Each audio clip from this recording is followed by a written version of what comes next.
everything we do, and it makes us more competitive in relation to the rest of the countries on the globe. Those are simple equations that we should be able to understand.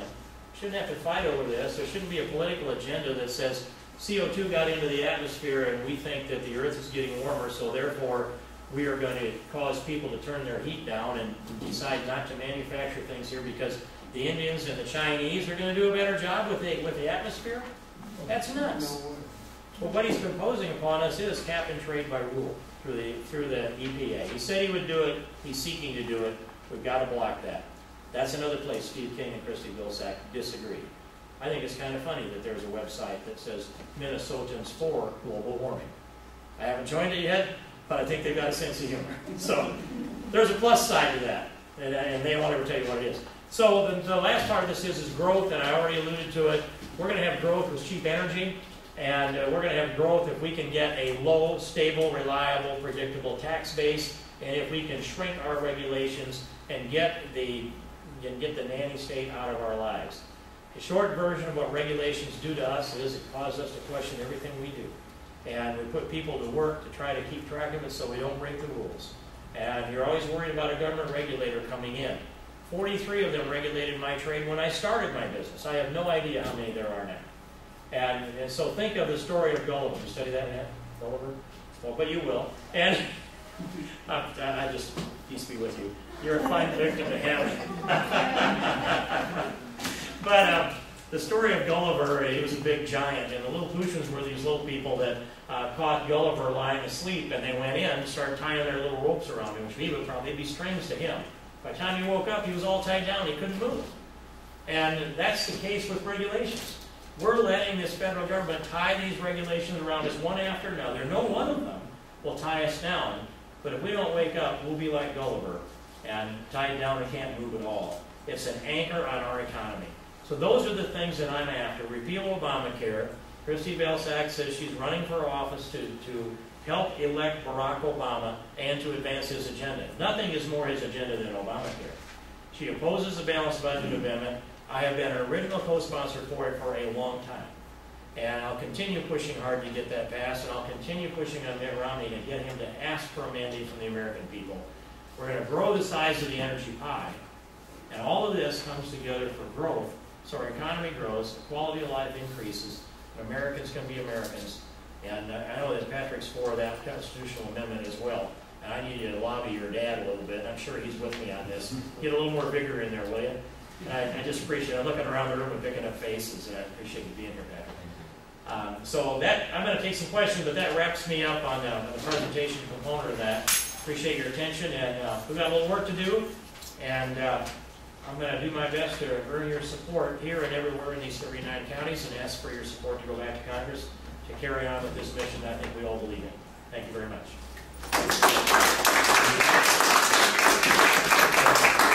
Yes, sir. Getting back to the pipeline, there's another side to that, though, isn't there? There's some questions about the environmental conditions, the chances of maybe interfering with the big aquifer basin in Nebraska? Well, I think I can answer that. And the Ogallala Aquifer feeds a lot of the irrigation that takes place out there in those areas out towards the sandhills. And and I've asked those questions about that. I've had them tell me, this is Nebraska sources, they're some of their legislators, don't talk about the aquifer too much because really that wasn't their reason. The aquifer itself, they didn't want to disturb the landscape going through the sandhills. But I'm not worried about the aquifer. I would say build it across there. We've got tens of thousands of miles of pipelines all over this country, and the materials that go through it stay in it. And we've got, there is I can think of a leak or two in history that take place, but in the end we clean it up and clean it up quickly. And so I don't think it threatens the aquifer in a measurable way at all. But they have proposed a reroute around it more for optical reasons because they didn't want to go through the sandhills. And that's what they tell me. I would say build it over the aquifer because there are plenty of pipelines over the Ogallala now. And I wouldn't want to concede the point that we couldn't do that or it would limit the places. There's aquifers all over, everywhere you go. We'd be hard pressed to find a place to build a pipeline. But that case did get made, and they argued it. That's what I get back from the people that represent Nebraska. But this was one of the reasons why he hesitated on it, right? Well, it may have been what they said. They said they weren't satisfied environmentally. I would just disagree. If they weren't satisfied environmentally, they should be concerned about all the other pipelines that go over the aquifer. That aquifer in particular, Ogallala, I've seen the map of that. And it's at least hundreds of miles of pipelines that run over the Ogallala aquifer. And that aquifer comes so far east into Nebraska, you just about couldn't go across Nebraska with a pipeline without crossing it. And I believe this proposed route actually will still go over that aquifer, over the Ogallala. But the material coming through this pipeline is a little different than the oil we're pumping out of North Dakota and Texas. It's a heavier crude. This is that sand oil, which is much more polluted. It still stay in the pipeline, though. I mean, that's as long as it stays in the pipeline, right? See, you're a country boy, I take it. Born and raised in western Iowa, not born there, but yeah, anyhow, the environment is my concern too. It should be a concern of everyone. Mm-hmm. We pollute our water and we're done. It's also a concern to me when I have to pay $4 or $5 a gallon for gasoline to fill my car every 4 days. What did oil do today? Well, what has it done? I don't know what oil it's done. It's $91.62. Well, I paid $3.15 for gas last night in Mason City, and that was the best deal I had in a while. But it's pretty sad when we get excited about paying $3.50 for gas, in my opinion. I'm going to take your point, but let me say this. I'm concerned about that. That's my I have built pipelines, and I put a lot of hours in building pipelines, and I was signed up to go up to the Alaska pipeline back in the early 70s, and the Thornton Junction shut that off. But that pipeline's been there for a long time, setting up on skids, and there has been one or two leaks that I can think of that were immediately cleaned up and no lasting environmental effect to that. Nothing at all like an oil spill on a tanker. So I'd suggest that if we run that oil down through the pipeline, the Keystone XL pipeline, refine it in the United States and send it to our markets, that keeps a lot of that heavy crude oil out of tankers that would be going across to China. And that should satisfy both of our concerns here. That's just the thing that the price of was the concern, and there's two sides to it. That's all. That was my only point. There was something to think about besides the price of oil and, whether it had to go to China or where. But it was the president's concern, and I looked at the map of the United States that has the pipelines scattered all over the place, and having worked there, been down in the ditch and done the welding and done those things, and I know about the testing that takes place and the x-rays that go on the welds and the safety that's there, I think we'd have more incidents out there that he would have pointed to if it had been a concern. It's a legitimate point, but I think he would have pointed to some problem. Thank you. I'm going to go to you and then go to you, sir. I just want to tell you that I lived in Alaska for 18 years. We had a lot more than just 2 spills. Lots of spills, lots of breakages that the rest of the people probably never even knew about. But that was then. Do you favor a pipeline that would be above ground or below ground? Depends on the engineering. They put it above the ground because of the permafrost, up there. Yes. And what I said too is I can think of 2 spills. I accept what you say about being up there and knowing about others, but I said I can think of 2, and they got through the news down to me that I'd remember. I think they did the right thing by putting it above ground up there because the permafrost could shift it as the frost came and went. And when you get down here, the engineering of this needs to be applied to the circumstances we have here. Some may be above ground here, but most of it, I think, needs to be underground. To add to that, when you talk about the Keystone Pipeline, and you talk about all the jobs that it would create, if you have all the experience you say you have in working on pipelines, you know that that's not true. You know that it creates a number of jobs initially, and those jobs move from point A to point B to point C and on so down the line until There's nobody else, there's nobody working on the pipeline. The workers are transits. They don't stay there. I don't think I emphasized the point about the jobs that it creates or implied that the jobs stay there. But what I'm emphasizing this. You do in here. What's that? You do in here. You focus on that. It does create jobs. And it does create jobs. But the best part of it is it keeps our energy prices competitive. And in doing so, that keeps us competitive with the rest of the world. And so instead of manufacturing taking place overseas, more of it takes place here. We're more competitive with the rest of the world. That's the central point of this thing that I delivered here today. I want to go to this gentleman, then back to you, sir. Well, I'm going to change the topic in a way, hopefully a little bit more positive as it relates to the pipeline, because I haven't heard anything recently as far as how the permitting is doing on Hyperion refinery, and that would be a midway point for the pipeline. And then probably a big negative as it relates to the circumstances with the Canadians and the Chinese.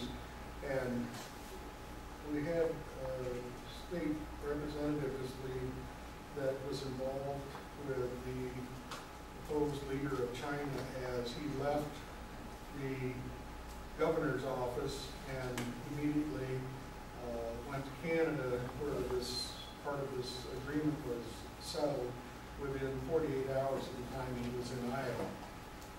But with the Hyperion situation, which is in what, Sioux Rapids? Sioux Falls. Sioux Falls. Just outside of Sioux Falls. I have to look at the jobs there. I have to look at the economic situation in northwest Iowa. And, you know, I keep coming back, we've mentioned it a number of times, the number of pipelines that we have going across the country, the number of high pressure natural gas lines that we have some in this locality even.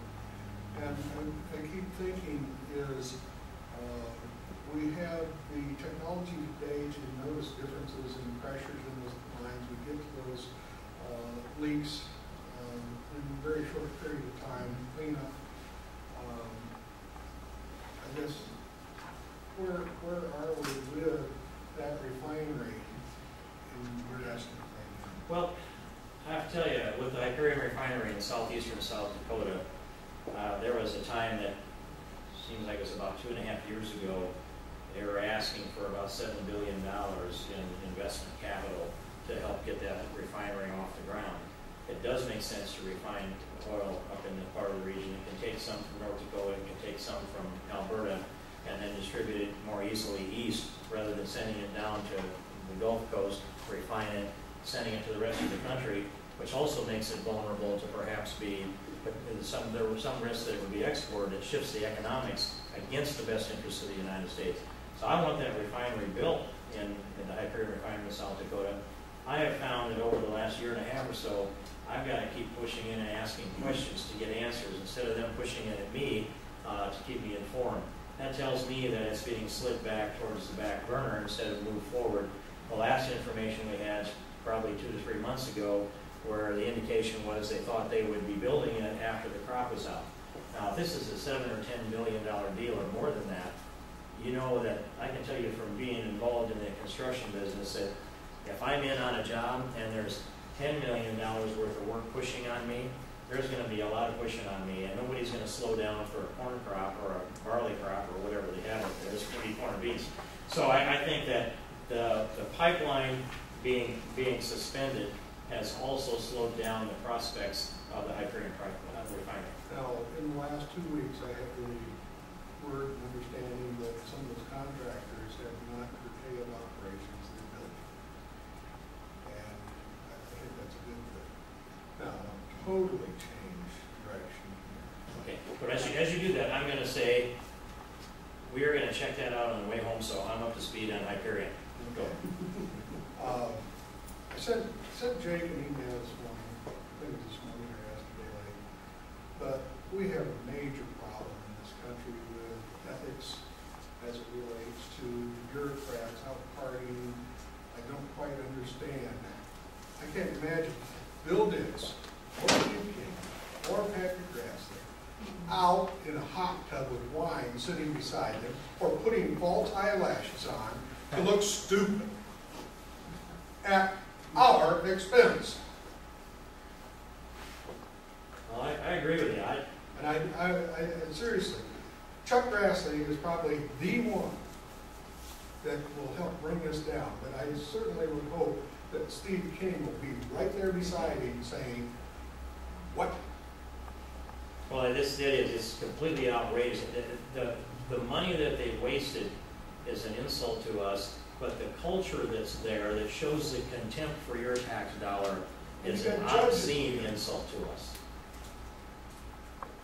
Yeah, I just That's fine. wanted to just make sure, first of all, to thank you for your support of the balanced budget. We need that in Iowa too. While it may not be as many zeros behind the problem as it is in Washington, we need that discipline of the taxpayer as well here in Iowa.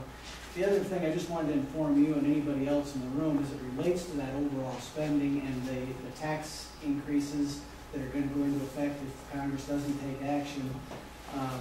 You're right to try to make sure that those tax cuts are extended. If they are not, because we allow federal deductibility of our taxes here in Iowa, the state of Iowa will actually send, taxpayers in Iowa will send nearly $400 million of their money to the federal government that otherwise will stay here in our state. So it just another point that I think is worthy of note. Well, Bill, thank you. That's nearly $400 million out of the state of Iowa, and if the Bush tax brackets aren't extended, that's a $494 billion tax increase just for the 2013 year. So we've got an economy that's struggling here, gasping to come up for air once in a while. Imagine what happens if we drop a $424 billion tax increase on this economy. It's already slow enough and stagnant enough. That's all of that fits in together. Yes, sir. Go ahead on him. He's just telling me one more question. I usually do one more after. Well, we move on to other subjects, so yeah. There's no use. You okay? Okay, wherever you want to go, though, I want this. Oh, well, I also have lived in Alaska. I lived there for 12 years. I know they have no state income tax. I know they have no sales tax. In fact, they pay every citizen from 1 day old, as long as you're breathing, several $1,000s in dividends because of that oil. And I bet if it was up to the people of Alaska, that oil pipeline would, or that ANWR and everything would have been built 20 years ago. If it was up to them and it wasn't.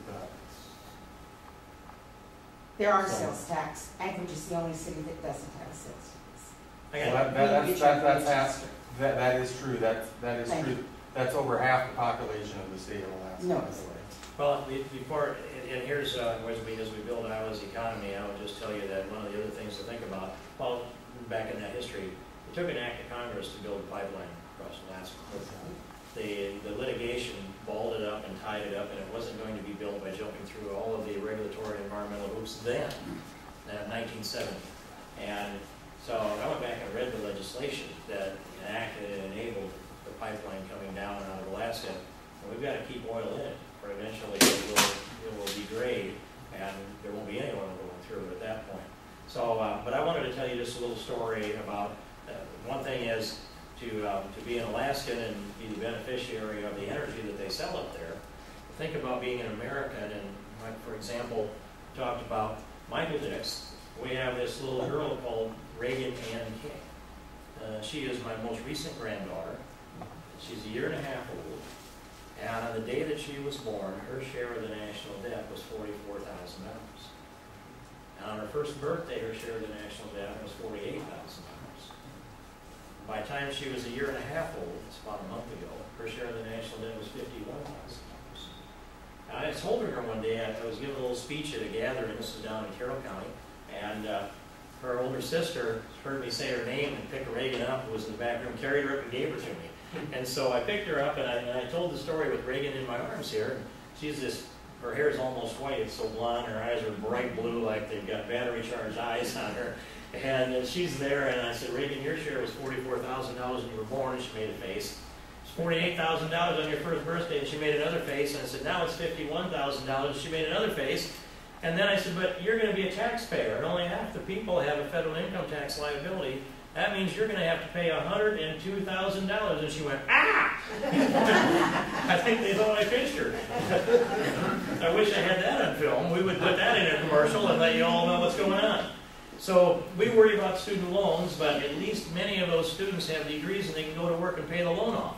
But babies born in this country whose labor is mortgaged for our lifestyle today, that is immoral and unconscionable that we would do that. They don't have a choice. They don't get to vote. And you are one of those people who's going to pay that tax, aren't you? What would you like to say to me at this point? I guess I think what you talk about having young people off on Social Security, because I don't have a Social Security number right now, but it's really tough. Well, I remember when George Bush, he launched his second term in office on the reform Social Security right after his inauguration speech in January 2005. He gave some 30 speeches around the country to give people an option to opt in their choice on a portion of their Social Security, and it would be investments that were secured and calculated to be safe investments. Since that time, the stock market and things spiraled downwards in 2008. There's a lot of indecision about our economy. There are a few things I'd like to do first, but also I think that it would, for the government to say to you that you shouldn't have these choices fits back within that philosophy that we talked about. People need to have the freedom to make their own decisions. And if you read the book, A Nation of Millionaires, in Chile, they have had the opportunity to do that, and in a lot of degrees it's been successful. It's not been universal. There are those that don't participate in it as well. So there's a policy I think that we can bring forward at some time. I think we have to do some other things to prepare the groundwork for that. And if you look at these investments over a period of 40 years instead of a period of 4 years, you'll find that it's been a better investment than investing in the federal government. So I'm glad you bring that up, and if you keep arguing for that, you may well get it done. Is there anything else that needs to come up? Yes, sir. And then I'm going to go this gentleman first. He has a question. I'm these girls' parents, and when I was growing up, H.R. Gross, I was one of his fans. Those of you that are old enough to remember him, so you kind of know what my way of looking at things. And when I turn on the TV and I hear these talk shows, those people from that other party, it's like they landed from another planet. I think it is so important to balance the budget. I would do anything to balance the budget. I was very disappointed in the Republicans when they voted to continue the payroll tax deduction, because that added $100 billion more to the government. I would close the government. I would do anything to balance the budget, because, like you said, it is wrong to pass that on to our children, that kind of a burden of debt.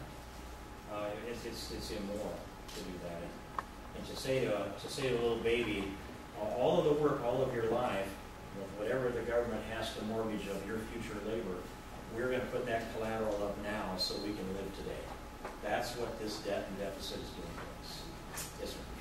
Congressman, I want to go on the back of the other party also, is the fact that as we look at the additional regulations their bureaucracy is putting on us, do these people realize that agricultural Iowa, Midwest, U.S., whether it be California, New Jersey, you keep putting regulations on us, you will eventually have nothing to eat.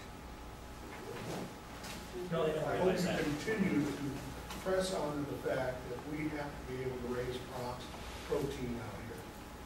I don't think they do realize that. Each generation gets further and further from the farm. And well, that'd be a great place to send people from the city to spend the season out here to see where it comes from and what it takes to put that food on our table. I completely agree. Well, I appreciate everything you've done, said today. Thank you very much. Yeah.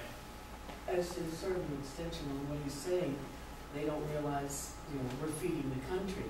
But what they have also done is they have put the railroads out of business, and they are now working at putting the truckers out of business. how are the people in the towns gonna get their food? How are they gonna get their toilet paper? How are they gonna get their milk? If they keep regulating, everything's gonna go out of business. My husband's in the shipping industry. We have to work hard to think of one ship that is under the American flag. Everything is under foreign flags. You know, you want to talk about messes out of this oil and going back to oil. How many of those tankers are we going to clean up messes off of? We know that those are the nastiest of messes that we ever had.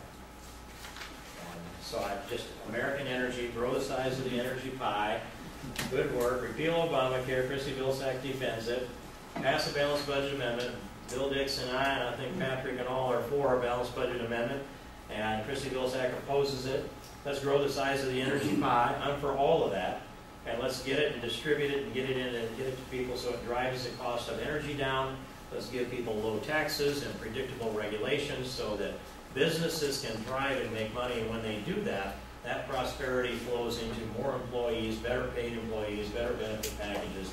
Business has to have a profit if we're going to have a future in this country. We can't forget that. It's not just jobs, it's profit that has to come before jobs. It's not chicken or egg. It's the sequence of it is profit then jobs. So thank you very much. I appreciate being here, and I'll be back on. We still friends? Well, sure. It was a little tough on you. Breakfast there.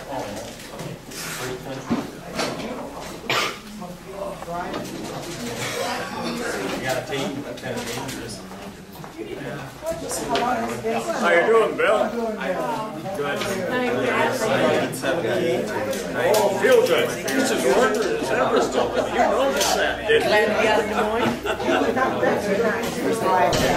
Well, that's what keeps it going. I hope you got your playing for free. It's not there anymore.